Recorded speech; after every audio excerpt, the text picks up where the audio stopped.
Hey guys, it's Josh. I'm here with Maisie, and today what we're going to be showing you is what our finished dogs look like, what we expect from them, what they need to know before they're ready to go home. And Maisie, she's got her go home today, so what we're going to be doing is running her through all of her commands inside, how they would be used in a practical way from day-to-day life, and then also outside, how we'll use the commands outside in her everyday life. Put her through different situations, different challenges, make sure her understanding is bulletproof when it comes to the commands, there's no confusion, and as well as being held accountable with the e-collar. She knows the pressure, she understands it, she's confident, there's no issue, and she looks good.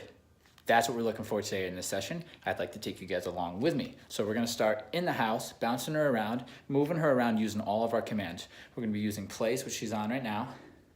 I'm gonna be using recall to get her to me. I'm gonna off-leash heel her around the house so I know I can move my dog around the house in a controlled fashion. I'm gonna put her in a down stay. I'm gonna put her on the place command. I'm gonna put her in sit stays. Once she does well inside like this, waiting at thresholds and whatnot, then we're gonna take it outside with a long line drag and we're gonna take an off-leash walk around the block, around the neighborhood, using all of these skills, okay? Make sure she's sharp and where she needs to be so that we can transfer it all over to her owners so that going home is nice and smooth. So I'm starting here with a level 10. If you're new to using e-collars, specifically the e-collar that we use, which is the Mini Educator, a level 10 is a good reference point for you to understand what it feels like. It's very, very, very, very mild, and it's a good place to start with a finished dog to, if they need information, you can start with a 10. And then from that 10, if the dog's making a decision to be non-compliant or stubborn, you can go up, okay? But the 10 isn't very consequential. It's more like a tap on the shoulder, a little bit of a reminder, so it's a good place to start. So yeah, know what a 10 feels like, know what a 20 feels like, so on your own skin so you can understand what your dog's feeling. And then also watch your dog. How do they feel about these numbers? So I know Maisie, a 10's a nice tap on the shoulder, and I'm pretty sure that's what I'll need to get her around the house if she has any moments of confusion. But if she gets stubborn in any way, we know we can dial up. Okay, so here we go. Come. Good girl. No e-collar pressure if she's compliant. I don't have to use it. It's only if she doesn't comply. Good girl. Now she's following me. Place. Good girl. Let her get on that place bed. Down. Let her sniff it out. Relax. Get comfortable. Good girl. Give her a little appreciation there. Nice work, honey. Good job. So right there was a rep, no e-collar pressure. So the way that we use the e-collar is we give the dogs a command and then we wait about a 1 Mississippi, like a full 1 Mississippi. If they haven't started to comply to the command, then we'll click and ask again. Again, we start at a low level. If the dog's being stubborn, every time we have to repeat ourselves, we'll go up in the numbers on the e-collar. And that really creates a dog who listens the first time without e-collar pressure or on a low level if we need to use it. Good girl. Good girl. Good girl. Walking around the house here. Now she's in follow me mode. Good girl. And she thinks she's gonna go to the place bed. Come. Good girl. Turn her around. This is how we can walk with our dogs all around the house. Good girl. Sit. Good. Good job. Such a pretty girl. Down. Very good. Good girl. Break. Good girl. Nice work. Let's take this off. You don't need this. Good girl. Nice work. Come. Good. Good girl. So you see she's following me. Good girl. If I stop, she waits. Good job. Nice work. Good girl. Look at your nose, you cutie. Yes, you are. All right, so now I'm gonna walk her over to the place bed. Good job. Come. Girl. Place. And now she's anchored. These are called stay commands. Place, sit, and down are all stay commands. It's where you have your dog relax until you say otherwise. Either you release them or you give them another command. Good girl. Good girl. Yes, you are. That's very sweet. Very nice. Our program works is we have 3 stay commands, which is sit, down, in place. And then we have the commands where they're following us. We have recall, where they come straight to our stationary body and then they put themselves in a stay command. Or we can recall them and continue to walk, which means they have to follow the moving target, which is our body. So it's the follow me command.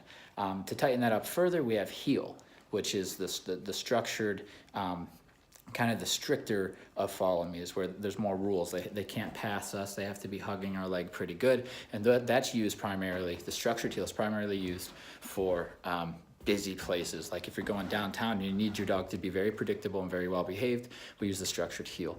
Okay, so that's what our training comes down to. It comes down to coming when called and following us, or walking politely in a heel, or staying, whether it be a down, a sit, or a place, okay? And if you can achieve all these commands with high distractions, meaning you can do it in a store, you can do it out in the yard with a bunch of dogs playing, you can get your dog to do these commands, then you're set to do everything with your dog. You now have an everywhere dog, a dog who can go with you all sorts of places and enjoy their life with you, okay? Well, we're ready to take this outside. We're gonna head out for a walk. Now, I have her in a sit, which means if I open the door or anything, if she gets out of her sit, I'm simply gonna say no, tap on the e-collar, and tell her to sit again. So she sits and relaxes. Okay, so the only way she gets out of any of her commands is if we release her or give her another command. So I'm gonna open the door. Notice how she stayed in her sit. Good girl. I show my appreciation for that. That's when I praise. I open up the other door. She's in her sit. She waits. Good girl. Little eye contact. Break. And now she can go out. Get that door. And now we're off. First thing we're gonna cover is the structured heel. This is the one where you got the short leash, you got it attached to your prong, you got the e-collar to back you up, and this is kind of the no bull crap kind of walk, the structured heel. It's meaning that the dog's only job is to be following you, calmly, compliant, and without complaint. So we're traveling. This is like the equivalent of getting in the car and traveling to the destination where then you'll then have a good time, right? So we're traveling to, say, a hiking trail or a field, or even just somewhere where she can use the bathroom. Then once we get to that place, then I can put her in a sit and then release her and she can have free time, whatever we may be doing. Maybe we're playing ball out in a field or going on a hike, like I said, but the traveling part isn't where the play comes in. And this is where a lot of people choke up. They go for a walk like this. They want their dogs to walk nicely, but at the same time, they want their dogs to have fun. So they try to have the party while the dog's in heel. And what ends up happening is the dog doesn't heel and they pull. So what we do is, this is the business part. And then once we sit her and then say break, then the play can come in. Then she can have full length of the leash. She can go out ahead of us. She can sniff. She can use the bathroom. She can even get off leash completely if we're somewhere safe and have a good time and romp around. But we keep work and play separate. So that's why it's successful, because it's not confusing to the dog. It's not muddy waters. It's either black or white, yes or no, okay? So right now, she's healing with me. And she's doing great, because if you can hear, we walked by a bunch of barking dogs. There were some people. So I have my leash nice and short. She's being respectful. She's staying behind me, even if I do circles. If I speed up, she speeds up. Good girl. If I slow down, she slows down. If I stop, she sits. Good girl. And we got a car behind us, so we got to move. Heel. Good girl. So I'm gonna walk around the neighborhood like this, see how she does, and then after that, we're gonna take it off leash. So the cutest thing just happened to Maisie and I. These kids we just walked by, they go, "I've never seen a real cow before." They thought that she was a cow, and then as I got closer, they're like, "She's a dog, she's a cow dog." So anyway, I'm gonna show you before we move on to the off leash how to give your dog a break while keeping work and play separate. So she's in her heel. I'm gonna put her in a sit.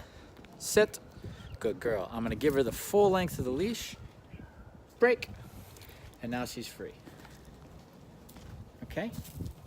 Good girl. I know there's not much to do here, but let's say if there was more to do in this area, she would go, if she had to go to the bathroom or something, she'd go sniff, she'd walk around. She doesn't have to stay in that heel. She can go out in front of me now. She can use the bathroom. Heck, I could have let her off leash if we were in a field or whatnot. So that's how you give your dog a break. And then when you're ready to work again, you simply recall them. Come. Good girl. Heel. Put her back into the heel. And just like every other dog, now we're working again. And she knows she has to follow.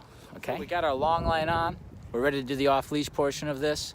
Maisie's in a down, which is a stay command, which means she has to stay there until released or given another command. So while I'm out on this off-leash adventure, I'm gonna be doing off-leash heel, I'm gonna be doing off-leash recall, I'm gonna be doing sit stays, I'm gonna be doing down stays, I'm gonna be doing everything but place, because there's no place bet out here.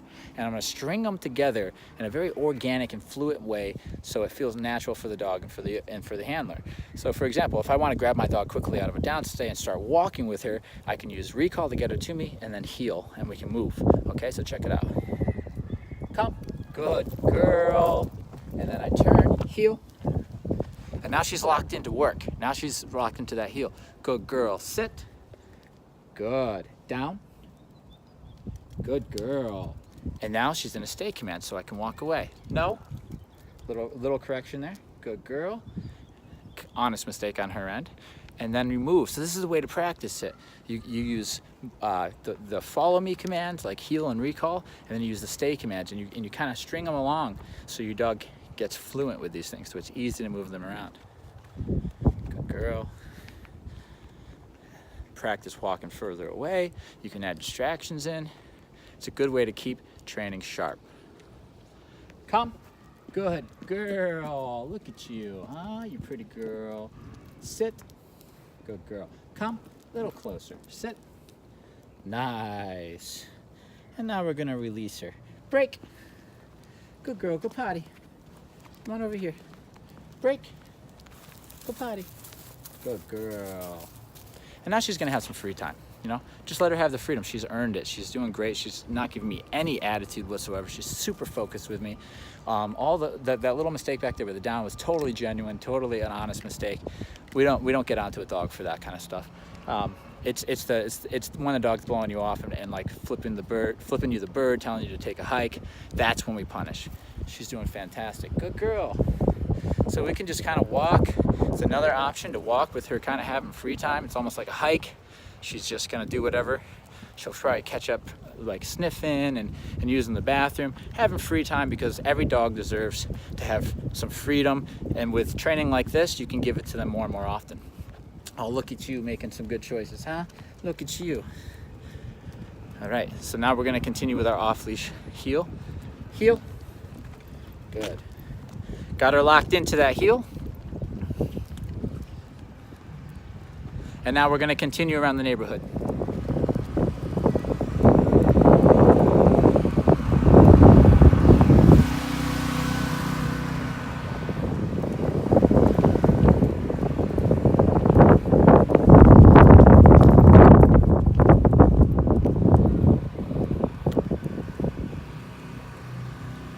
That's a good girl. That's a good girl, huh? Break.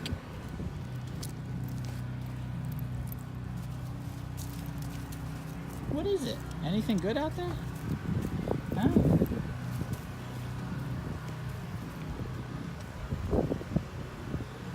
Free time. Remember, she's having free time now. That's a good girl. Come. Heel. Good girl. All right, guys, I feel really good about Maisie. We've walked around for a while now. We've walked around a lot of distractions. Right there, she's looking. Click on the e-collar. Good girl. Brings her right back to that heel position because she's looking at the chickens over there. There's a bunch of chickens in that lawn. So that's just a great example. After the training's done, even if the dog just goes, hey, what's that over there? Click on a low level, she comes right back into focus. It's a beautiful, beautiful thing. Now we're walking on a actual sidewalk. Good girl. And I mean, you would think that I had a leash on this girl in this hand. All that I have is a long line dragging her for safety, because if anything ever went wrong, I can just step on that long line and know that I have her, even a dog this size. So she's doing great. She's ready to go home. She can off-leash heel. She knows what to do with the pressure to get herself back into position. Same with recall. She knows that. She knows her down stay. She knows her sit stay. She knows place.